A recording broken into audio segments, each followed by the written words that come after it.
l'égoïsme, parce qu'à un moment donné, le fait de vouloir être à la limite des choses, puis se dire après tout, je me moque un peu du reste, c'est pas si grave que ça n'engage que moi. Parce que le choix est-ce que ça engage que soi? C'est ça, alors, en fait, toute la question du choix, c'est qu'effectivement, si on est seul, et vraiment personne n'est embarqué avec nous, qu'il n'y a pas d'autres, qu'il n'y a pas de famille, qu'il n'y a pas d'enfants, qu'il n'y a pas de conjoint, qu'on n'a pas une place dans la société, etc.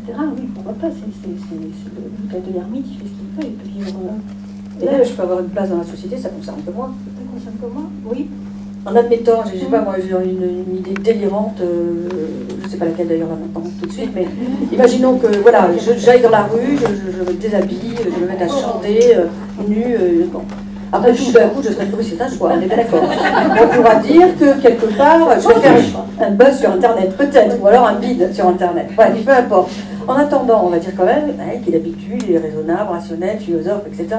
Qu'est-ce qui lui a pris d'un coup? Donc à la limite, je peux me suicider en tant que personnage qui semble quand même sérieux, hein, avouez que je parais en tout cas sérieuse. Et donc, dans l'esprit, on peut carrément s'en prendre à soi-même, c'est-à-dire un retournement contre soi et changer complètement d'attitude. À la limite, ça me regarde et ça n'engage personne. Ça n'engage personne. Que votre image, peut-être celle de vos proches qui diront qu'est-ce qui lui est arrivé. Ah oui, c'est vrai, il peut ça. Oui, effectivement. Peut-être, oui. Ou dire on s'y attendait, c'était prévisible à savoir, je ne sais pas. Ça y est, elle est passée à l'acte. Oui. Et donc finalement... donc c'est vrai que le choix, ça se heurte quand même à l'autre, au respect de l'autre. Au respect de l'autre. C'est pour ça que notre liberté est conditionnée. Elle est conditionnée quand même. Alors et justement, et le tricheur qui est amené à mentir vis-à-vis de l'autre, puisque s'il se livre à l'autre en étant directement le tricheur, l'affabulateur, etc., tout ce qui va avec, nécessairement il ne va pas réussir. Il va réussir un temps, on peut considérer aussi. S'il est malin. Nous, on parle quand même de la petite triche, on ne parle pas du grand truand, de celui qui va attaquer la banque. Voilà. C'est vrai que là, l'ascension va tomber, mais après tout, il a fait son choix. Hein. Il a besoin de vivre sous adrénaline. Ce sont des transgressifs, c'est quelque chose. C'est la prise de risque, c'est l'adrénaline, c'est le joueur. C'est le truand, c'est... Voilà. Ça aussi, c'est un profil psychologique.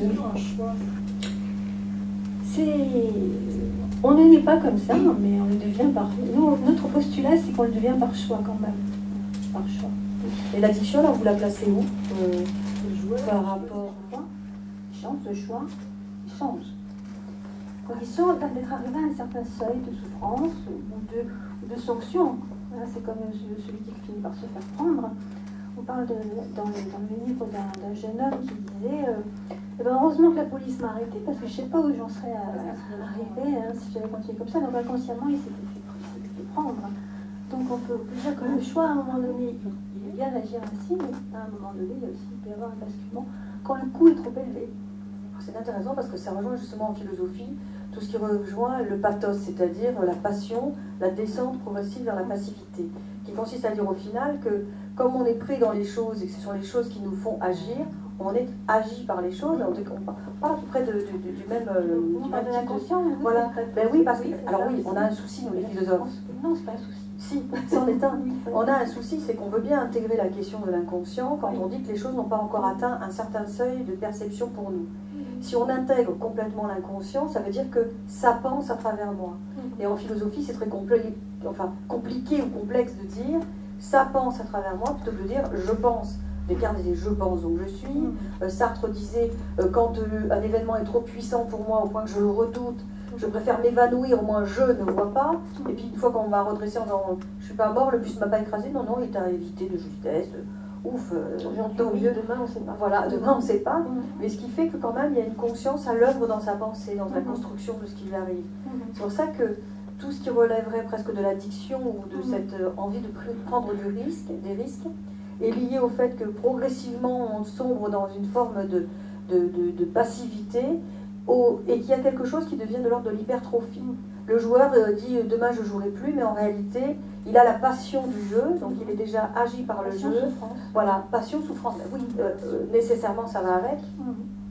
Et c'est comme dans l'amour, parce que quelque part en philosophie on dit bien les philosophes tombent amoureux comme tous les autres bien sûr, mais quand même ils se méfient parce qu'ils savent très bien que cette fois d'ailleurs ils ont mal au poumon. c'est peut-être une des fois qu'ils se méfient, oui, cette fois ils ont mal au poumon, Et en même temps, c'est le moment particulier où ils se disent, oui, mais je sais qu'il y a quand même une part de transformation, d'idéalité. Moi-même, je me fais plus belle parce que je viens de le rencontrer, il est séduisant, etc.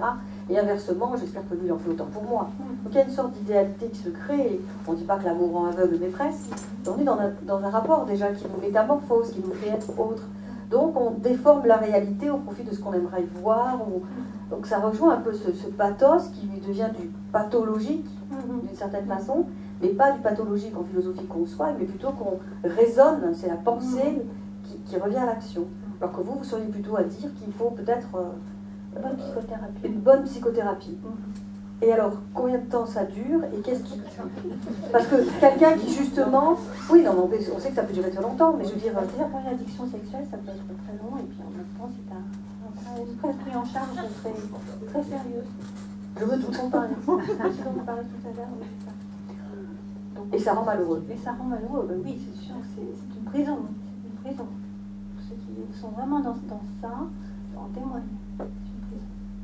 Et alors, justement, comment changer son rapport au monde? Parce que c'est ça. Comment, d'une certaine manière, choisir en essayant de savoir quelles sont ses failles dès le départ? Bon, ben, justement, par une bonne psychothérapie qui permet de revenir sur l'histoire, parce qu'en général, tout ça n'a pas tout ça a du sens. Mais c'est surtout, à un moment donné, c'est la souffrance qui mène à cesser un comportement. Quand un comportement nous convient, c'est un arrangement. C'est ce qui nous convient le mieux, encore, il peut perdurer. À partir du moment où on souffre de ce comportement, c'est bien de plus en plus, c'est là qu'il peut y avoir une prise de conscience, en tout cas qu'il faut changer. Et donc, faire un choix différent et se faire aider ou pas, enfin, ou faire tout simplement un travail sur soi.